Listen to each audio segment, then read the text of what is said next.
एक जंगल में तीन बहनें मीनू, टूनी और लाली रहा करती थी। मीनू सबसे बड़ी बहन थी, तो वहीं टूनी सबसे छोटी थी। तीनों बहनों के पास एक एक पेड़ था, जिस पर वे घर बनाकर रहती थी। लाली के पास सेब का पेड़, मीनू के पास आम का, तो वहीं टूनी के पास अमरूद का पेड़ था। टूनी बहुत ही मेहनती और ईमानदार थी। वो अपने पेड़ की बहुत देखभाल करती थी, इसलिए उसका पेड़ बहुत स्वस्थ, हरा भरा और फलदार था। दूसरी ओर लाली और मीनू दोनों बहुत ही कामचोर थी। वो दोनों अपने पेड़ की बिल्कुल भी देखभाल नहीं करती थी। दोनों बस दिन भर गप्पे मारा करती थी। वो दोनों टूनी के पेड़ की हरियाली और फल देखकर बहुत जलती थी। अरे लाली, इस टूनी का पेड़ देखा है तूने? उस अमरूद के पेड़ में तो अमरूद भरे पड़े हैं और हमारे पेड़ों पर तो बहुत ही कम फल लगते हैं। मुझे उस पेड़ को देखकर बहुत जलन होती है। अगर हम दोनों खाने को तरस रहे हैं तो टूनी को भी तरसना चाहिए। हाँ मीनू दीदी, तुम सही कह रही हो। जलन तो मुझे भी होती है, लेकिन हम क्या ही कर सकते हैं। मेरे पास एक अच्छा उपाय है लाली। चल, हम एक काम करते हैं।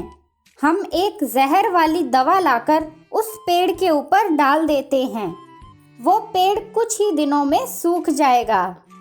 दोनों बहनों ने ये प्लान बनाया और रात को जब टूनी सो गई तो वो उसके पेड़ के पास जाते हैं और उस पर जहरीली दवा डालकर वहां से भाग जाते हैं। टूनी को इस बात का पता नहीं चला और कुछ दिन ऐसे ही बीत गए। कुछ दिन बाद उस पेड़ से सारे पत्ते झड़ गए और टूनी का पेड़ सूख गया। उसका घर भी टूट गया। टूनी को यह देखकर बहुत हैरानी हुई। वो बहुत दुखी हो गई। ये कैसे हो गया? मैंने तो अपने पेड़ की इतनी देखभाल की, फिर भी पता नहीं ये पेड़ कैसे सूख गया। तभी वहां पर मीनू और लाली चिड़िया आती है और कहती है, टूनी, तेरा पेड़ तो बिल्कुल ही सूख गया है। हमें इस बात का बहुत दुख है। अब ये पेड़ फिर से हरा भरा तो होने नहीं वाला। चलो, एक काम करते हैं। हम इस पेड़ की लकड़ियां तोड़कर अच्छा सा मजबूत घर बना लेते हैं। वैसे भी हम दोनों बहनों का घर बहुत कमज़ोर हो गया है और अब तो इस सूखे पेड़ का क्या ही करेगी टूनी। हाँ टूनी, मीनू दीदी सही कह रही है। हम दोनों यहाँ इस पेड़ की लकड़ियाँ लेने आए हैं ताकि हम इससे अपना एक मजबूत सा घर बना सकें। अब तो तेरे पास घर नहीं है ना? चल, तू हम दोनों के साथ ही रह लेना। टूनी अपनी दोनों बहनों की साजिश समझ गई। वाह मेरी बहनों वाह! अब मैं समझी कि मेरा पेड़ कैसे सूख गया। मैंने तो तुम दोनों को नहीं बताया कि मेरा पेड़ सूख गया है। फिर तुम दोनों को कैसे पता चला? इसका मतलब ज़रूर तुम दोनों ने ही मेरे पेड़ के साथ कुछ किया है। तुम दोनों खुद तो अपने पेड़ का ध्यान नहीं रखती और मेरे पेड़ को भी सुखा दिया। चली जाओ तुम दोनों, वरना मैं पुलिस को बुला लूँगी। दोनों बहनें डरकर वहां से भाग जाती हैं। टूनी जल्दी से दवाई लेकर आती है और अपने पेड़ में डाल देती है। टूनी फिर से पेड़ की देखभाल करना शुरू कर देती है। इस तरह कुछ दिन बीत जाते हैं। उधर उन दोनों का पेड़ लापरवाही की वजह से सूख गया। उन दोनों का घर भी टूट गया। वे दोनों बेघर हो गई थी और उन्हें अपनी गलती का एहसास होने लगा था। कुछ दिन ऐसे ही बीत जाते हैं। इधर टूनी का पेड़ फिर से हरा भरा होने लगा और उस पर फल भी लगने लगे थे। एक दिन टूनी अपनी बहनों के पास अमरूद देने गई।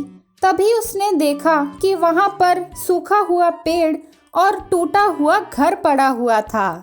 मीनू दीदी, लाली दीदी, ये पेड़ कैसे सूख गया और तुम्हारा घर कैसे टूट गया?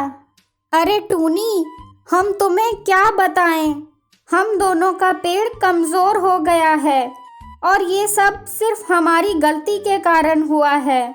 हम दोनों ने अपने पेड़ का ध्यान नहीं रखा। हमने जो तुम्हारे साथ किया, ये सब उसका भी फल है। हाँ टूनी, मीनू दीदी सही कह रही है। हम दोनों ने तुम्हारे साथ बहुत गलत किया। हमने तुम्हारे पेड़ में जहर डाल दिया था ताकि वो सूख जाए। हमें माफ़ कर दो टूनी। दोनों बहनों ने टूनी से खूब माफ़ी मांगी। टूनी ने उन दोनों को माफ़ कर दिया और बोली, मीनू दीदी, लाली दीदी, तुम दोनों मुझसे बड़ी हो। मेरे लिए तो यही खुशी की बात है कि तुम दोनों को अपनी गलती का एहसास हो गया है। चलो मेरे साथ, अब तुम दोनों मेरे साथ ही रहना। मैंने मेरे पेड़ की खूब सेवा की और अब मेरा पेड़ फिर से हरा भरा हो गया है। फिर क्या था, तीनों बहनें एक साथ खुशी खुशी रहने लगती हैं।